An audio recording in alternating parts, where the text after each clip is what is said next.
Кан шаары бүт Ысык Ата району боюнча отурабыз биз. Ысык Ата районунун калкы чоң абдан, населениябыз көп, фертильный возрасттагы аялдарыбыз дагы көп. Мен өзүм деле бул кабинетте почти 320 боюнда бар аялдарыбыз бар. Анын ичинен көбү жанагы заслуживающий внимания. То есть бүт район боюнча экстрагенитальный заболевание менен же болбосо көңүл фактор риска аябай высокий болгон аялдардын баары бул жерде менде кароодо турушат. Андан сырткары планирование семьи менен заниматься этебиз. То есть планирование семьи болгондо ошо ар бир баланын өзүнүн учурунда ден соолуктуу балалары төрөткөнгө аракет кылабыз.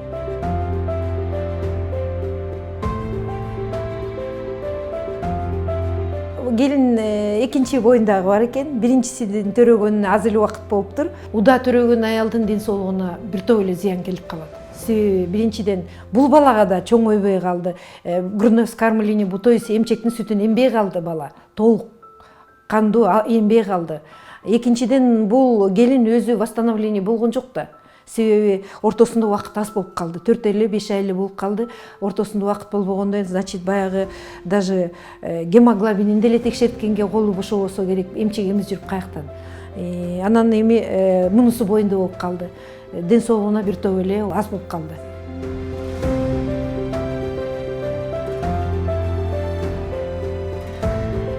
Эрте төрөгөндөр абдан көп. Азыркы учурда эмнегедир же кандай заман болуп кетти билбейм, бирок жаш кыздар көп болуп атат да биздечи. Юный беременных бар. Менде азыр 3-өттө 3-4 бар. 2005 жылкы менде бирөө бар. 2004 жылкы 3 бар, 2 бар. Өспүрүмдөр боюнда болуп келгенде эле биз сразу бул жерде ИДН бар, сот службабыз бар администрацияда. Ошолорго сообщать этебиз сразу эле. Абдан кооптуу да юный беременность, во-первых, өзлөрү уже как адам катары еще толук восстановление боло элек да кыздар. Анан эми жаш болуп калгандан кийин эми айла жок төрө үй бүлөгө турмушу болгондон кийин, күйөөсү болгондон кийин кайненеси көпчүлүгү жетип келет буларды. Учетко алып төрөткөнгө аракет кылабыз. Андан кийин анан планирование семьи дегенде кайненесин кошуп отургузуп, жолдошун отургузуп алып, керек үй бүлөсүнүн баарын алып келип алып, анан чогулуп алып, анан сүйлөшөбүз. Кое муну төрөткүлө, андан кийин бала эс алсын, кичине чоңойсун деп ушундай.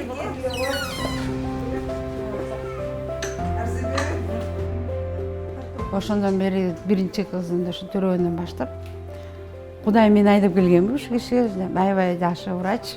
Ошо учет турдум, ошо биринчи кызымды төрөтүп, ошондон баштап все дети бияктан төрөлдү ушу кишиден. Даже кызым, акыркы кызым 11-класста азыр. Ошо Айнагүл деп атын койгонбуз. Роду мне чуть-чуть тяжело, оорураак болчу, но благодаря хорошим врачам дегендейчи, меники буюрса жакшы болду баары. Азыр жашоодумда ар кандай эле боло берет экен да. Бирде үйдө, бирде ылдый. Мне кажется, бул как врач и как психолог болду болуш керек дейм да. Я, например, аябай сүйүнөт ушундай менде канта болуп, Айнагүл Калысынова жолугуп, ошо Айнагүл Калысынова болбосо, ким билет, может, балдарым мынча төрөлмөк эмес болуш керек, мынча я не выдержал в жизни эме ситуациялардычы. Көңүлүм оорумак тургай, мен ушул аялдар менен өмүр бою жашайм. Күн түн ушул аялдар.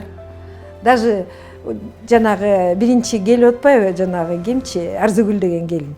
Ошол келинди тааныганыма эми 91-жылдан бери 30 жыл болуптур. Честно говоря, үй бүлөсүн баарын билем. А бирок мындай мага эже эмес, сиңди эмес, бир тууганын кыздары эмес, балдары эмес. Айрыкча жанагы экстрагенитальный оору менен келгендер, фактор риска өтө бийик болсо, ошолорду биз күн түн билем мен. Мен өзүм лично билем, район боюнча. Ал үчүн биз ГСВдагы врачтарга чалып турамын. Ай, бул кетти, давление менен кетти, тиги боору менен кетти, тиги кан диабети бар экен, аны менен кетти, карагыла, менде учетто, бирок баары контролдоп тургула деп. Ар бир аялдын данныйын билебиз, конечно.